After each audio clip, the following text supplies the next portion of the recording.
Assalamualaikum warahmatullahi wabarakatuh.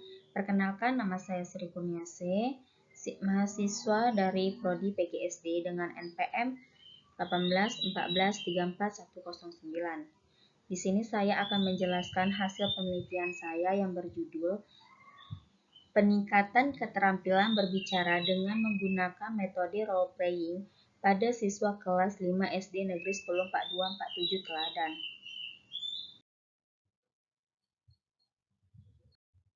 Latar belakang masalah. Keterampilan berbahasa mencakup 4 aspek, yaitu keterampilan menyimak, keterampilan berbicara, keterampilan membaca, dan keterampilan menulis. Setiap keterampilan mempunyai hubungan erat dengan keterampilan-keterampilan lainnya. Keterampilan-keterampilan tersebut hanya dapat dikuasai dengan jalan praktik dan latihan yang berkelanjutan. Keempat keterampilan tersebut pada dasarnya merupakan satu kesatuan atau merupakan catur tunggal. Dajo Tariga 1992 halaman 132 menyatakan bahwa berbicara adalah keterampilan menyampaikan pesan melalui bahasa lisan. Berbicara merupakan salah satu aspek keterampilan berbahasa lisan yang bersifat produktif. Artinya, suatu kemampuan yang dimiliki seseorang untuk menyampaikan gagasan, pikiran, atau perasaan sehingga gagasan-gagasan yang ada dalam pikiran pembicara dapat dipahami orang lain. Keterampilan berbicara di SD merupakan inti dari proses pembelajaran bahasa di sekolah. Karena dengan pembelajaran berbicara, siswa dapat berkomunikasi di dalam maupun di luar kelas selalu sesuai dengan perkembangan jiwanya. Keterampilan berbicara penting diajarkan karena dengan keterampilan itu, seorang siswa akan mampu mengembangkan kemampuan berpikir, membaca, menulis, dan menyimak. Kemampuan berpikir tersebut akan terlatih ketika mereka mengorganisasikan, mengonsepkan, dan menyederhanakan pikiran, perasaan, dan ide kepada orang lain secara lisan. Adapun identifikasi masalah yang pertama, kurangnya keterampilan berbicara dengan menggunakan metode role playing. Yang kedua, kurangnya motivasi keterampilan berbicara dengan menggunakan metode role playing. Pada batasan masalah, berdasarkan identifikasi masalah yang dikemukakan di atas membatasi masalah dengan penelitian yaitu peningkatan keterampilan berbicara dengan menggunakan metode role playing pada siswa kelas 5 SD Negeri 104247 Teladan. Rumusan masalah yang pertama, apakah penggunaan metode role playing dapat meningkatkan kualitas proses keterampilan berbicara pada siswa kelas 5 SD Negeri 104247 Teladan? Yang kedua, apakah penggunaan metode role playing dapat meningkatkan kualitas hasil keterampilan berbicara pada siswa kelas 5 SD Negeri 104247 Teladan? Yang tujuan penelitian yang pertama, meningkatkan kualitas proses keterampilan berbicara dengan menggunakan metode role playing pada siswa kelas 5 SD Negeri 104247 Teladan.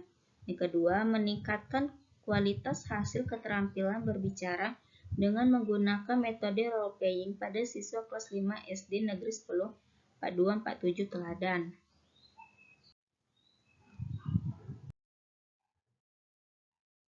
Pengertian keterampilan. Kamus Besar Bahasa Indonesia mengartikan keterampilan adalah cakap dalam menyelesaikan tugas mampu dan cetakan. Tri Budi Harto 2008 halaman 1-2 mengungkapkan bahwa keterampilan berasal dari kata terampil yang artinya adalah mampu bertindak dengan cepat dan tepat. Istilah lain dari keterampilan adalah cetakan, cakap mengerjakan sesuatu. Dute 1976 menyatakan bahwa keterampilan ini merupakan pengetahuan yang didapatkan serta dikembangkan dengan melalui latihan atau training serta pengalaman dengan melakukan berbagai tugas. Pengertian keterampilan adalah konteks pembelajaran. Pada pelajaran keterampilan ini, sekolah adalah usaha untuk memperoleh kompetensi cepat, dan tepat dalam menghadapi permasalahan belajar. Bertolak dari beberapa pengertian di atas, maka dapat disimpulkan bahwa keterampilan adalah kemampuan bertindak atau melakukan suatu pekerjaan dengan baik, cermat, cepat, dan tepat. Jadi, keterampilan itu melandaskan pada kecepatan atau ketepatan tertentu sehingga seseorang tidak akan merasakan kesulitan-kesulitan yang berarti dalam pekerjaannya. Pengertian berbicara. Berbicara merupakan salah satu keterampilan berbahasa. Dalam kehidupan sehari-hari, kita lebih sering memilih berbicara untuk berkomunikasi. Komunikasi akan lebih efektif jika dilakukan dengan berbicara. Berbicara, menurut Kamus Bahasa Indonesia 2007 halaman 148 adalah berkata, bercakap, berbahasa, dan melahirkan pendapat dengan perkataan. Berbicara itu mengutarakan isi pikiran atau melisankan sesuatu yang dimaksudkan.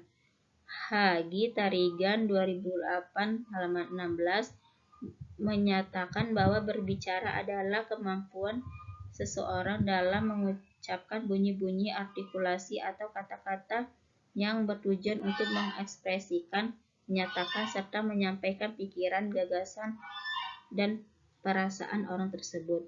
Menurut Nuraini 2019 halaman 1, berbicara merupakan proses penyampaian informasi dari pembicara kepada pendengar dengan tujuan terjadi perubahan pengetahuan, sikap, dan keterampilan pendengar sebagai akibat dari informasi yang diterima.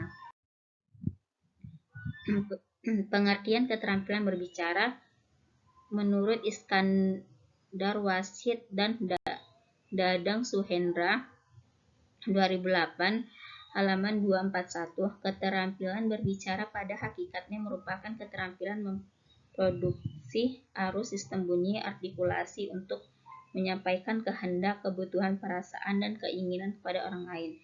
St.Y. Slamet 2008 halaman 35 menyatakan bahwa keterampilan berbicara merupakan keterampilan yang mekanistis. Dari pendapat ini dapat dijelaskan bahwa semakin banyak berlatih, semakin dikuasai dan terampil seseorang dalam berbicara.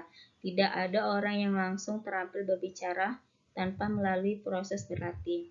Tujuan berbicara menurut Jago Tarigan 1990 halaman 6 dalam Kundaru Sathono dan Slamet 19 tahun 2012 halaman 37 menyatakan bahwa tujuan berbicara yaitu yang pertama menghibur, kedua menginformasikan, ketiga menstimulasi, keempat meyakinkan, dan kelima mengarahkan. Jenis-jenis berbicara. Haryadi dan Zamzami menyatakan bahwa jenis berbicara secara garis besar dapat dibagi atas berbicara di muka umum atau public speaking yang mencakup berbicara yang bersifat pemberitahuan, kekeluargaan, bujukan, dan perundingan. Berbicara pada konferensi, conference speaking, yang meliputi diskusi kelompok, prosedur parlementer, dan debat. Menurut Boris Karloff, ada 3 jenis berbicara. Yang pertama, persuasif, instruktif, dan kreatif. Faktor-faktor keefektifan berbicara. Menurut Sabarti Akadia, faktor-faktor penunjang keefektifan berbicara seseorang adalah yang pertama, faktor kebahasaan yang meliputi pelafalan bunyi, penempatan tekanan, nada, jangka, intonasi, dan ritme, serta penggunaan kata dan kalimat. Kedua, faktor non-kebahasaan meliputi sikap berbicara, pandangan mata pada lawan bicara, kesediaan menghargai pendapat orang lain, keberanian, mimik, dan pantomimik, kenyaringan suara, kelancaran, dan santun berbicara. Pembelajaran keterampilan berbicara di SD. Pembelajaran keterampilan berbicara di SD berperan penting dalam meningkatkan keterampilan berbahasa lainnya, sehingga perlu diterapkan cara atau metode yang tepat dalam pembelajarannya. Salah satu penerapan metode yang dapat dipilih dalam pembelajaran keterampilan berbicara di sekolah dasar adalah dengan metode role playing sesuai kompetensi dasar pada kelas 5 semester 1. Penilaian keterampilan berbicara di SD. Penilaian keterampilan berbicara di SD lebih sulit dilaksanakan dibanding dengan penilaian keterampilan berbicara lainnya karena persiapan, pelaksanaan, dan perskorannya memerlukan banyak waktu dan tenaga. Oleh karena itu, tidak mengherankan jika banyak guru SD yang melaksanakan kegiatan pembelajaran keterampilan berbicara tetapi tidak disertai dengan penilaian. Memang banyak sekali aspek dan faktor yang harus diidentifikasi dalam penilaian keterampilan berbicara. Pengertian metode pembelajaran. Pembelajaran adalah proses interaksi peserta didik dengan pendidik dan sumber belajar pada suatu lingkungan belajar. Pembelajaran merupakan bantuan yang diberikan pendidik agar dapat terjadi proses pemerolehan ilmu dan pengetahuan, penguasaan kemahiran dan tabiat, serta pembentukan sikap dan kepercayaan pada peserta didik. Dengan kata lain, pembelajaran adalah proses untuk membantu peserta didik agar dapat belajar dengan baik. Macam-macam metode pembelajaran. Menurut Martinus Yamin, macam metode pembelajaran dapat diklasifikasikan sebagai berikut. A. Metode diskusi. B. Metode kerja kelompok. C. Metode penemuan. D. Metode simulasi. E. Metode brainstorming. F. Metode eksperimen. G. Metode demonstrasi. H. Metode karya wisata. I. Metode bermain peran dan sosiodrama. J. Metode latihan dan drill. K. Metode tanya jawab. Dan L. Metode ceramah. Pengertian metode role playing. Martinus Yamin 2005 halaman 76 menyatakan bahwa metode bermain peran atau role playing adalah metode yang melibatkan interaksi antara dua siswa atau lebih tentang suatu topik atau situasi. Siswa melakukan peran masing-masing sesuai dengan tokoh dan yang dilakoninya. Mereka berinteraksi dengan melakukan peran terbuka. Siswa diberikan kesempatan seluas-luasnya untuk memerankan sehingga menemukan masalah yang akan dihadapi dalam pelaksanaan sesungguhnya. Alasan penggunaan metode role playing yaitu menurut Bruce, Joyce, Marshall, Will, dan Emil Calhoun 2009 halaman 341 ada dua alasan seorang guru memutuskan untuk menggunakan metode role playing dengan sekelompok siswa. Salah satunya adalah untuk memenuhi program pendidikan sosial dan sistematis. Role playing banyak menyediakan materi untuk didiskusikan dan dianalisis. Alasan yang kedua adalah untuk memberi saran pada sekelompok siswa dalam menghadapi sebuah masalah keseharian. Tujuan role playing yaitu metode role playing ini digunakan untuk mencapai beberapa bentuk tujuan pembelajaran baik secara instruksional maupun pengiring. Metode role playing dapat digunakan untuk meningkatkan keterampilan berbicara siswa, misalnya dalam bermain drama pendek.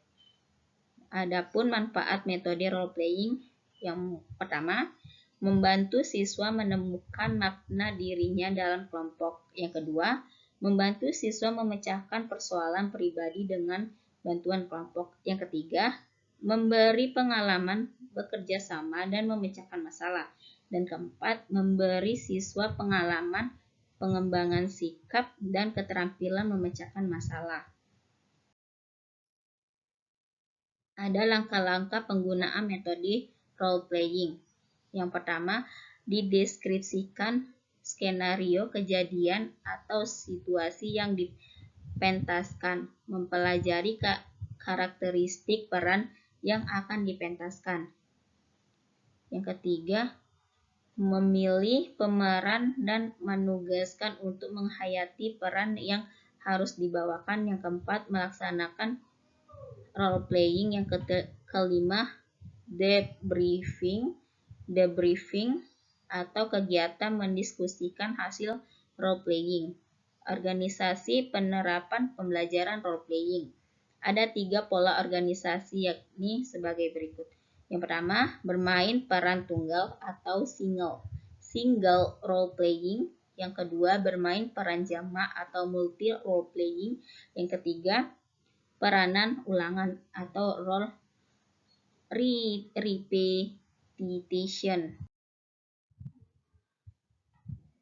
Penelitian yang relevan. Penelitian yang relevan dengan penelitian ini adalah penelitian yang dilakukan oleh Tri Priyadi 2010 berjudul Peningkatan Keterampilan Berbicara Melalui Strategi Pembelajaran Berbasis Masalah pada Siswa Kelas 5 SD Negeri 10 4247 Teladan. Kerangka berpikir, salah satu metode yang dapat diterapkan adalah metode bermain peran atau role playing. Dengan metode pembelajaran ini, keterampilan berbicara siswa diharapkan dapat meningkatkan karena metode ini menyajikan cara yang lebih efektif dan efisien untuk membantu siswa dalam mengikuti pembelajaran berbicara. Dan yang terakhir, hipotesis tindakan.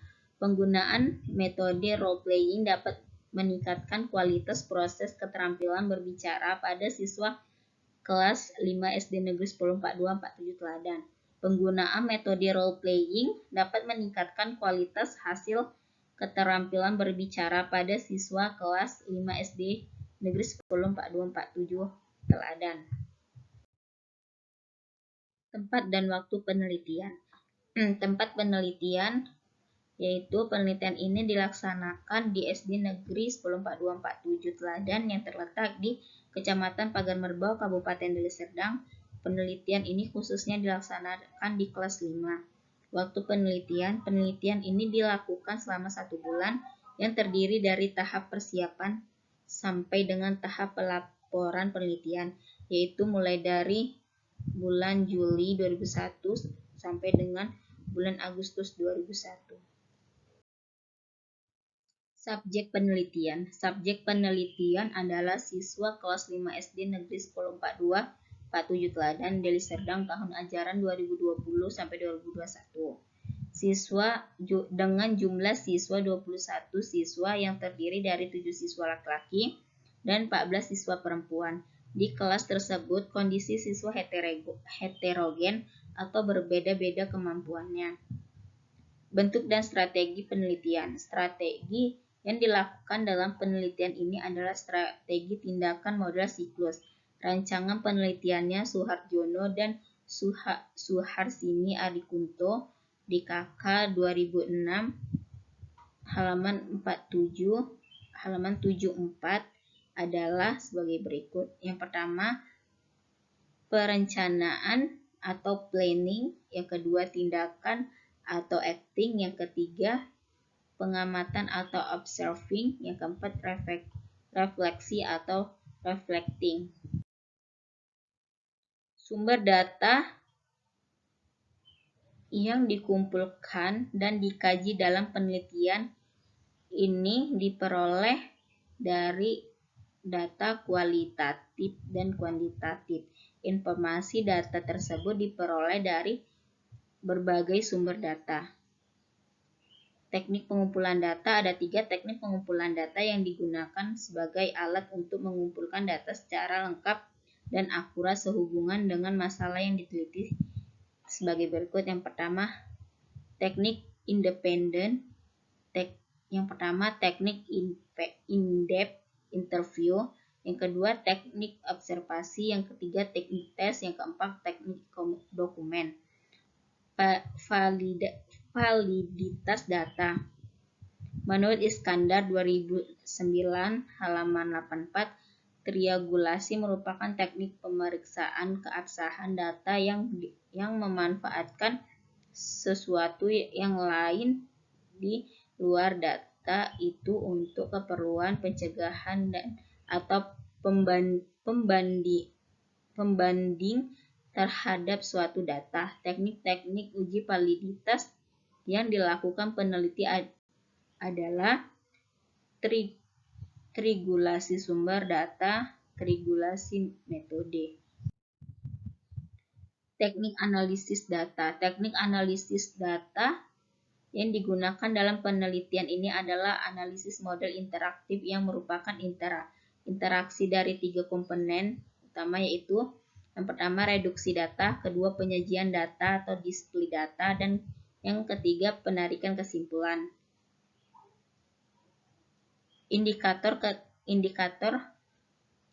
ketercapaian. Indikator ketercapaian merupakan rumusan indikator ketercapaian yang akan dijadikan acuan atau tolok ukur dalam menentukan keberhasilan atau keefektifan penelitian.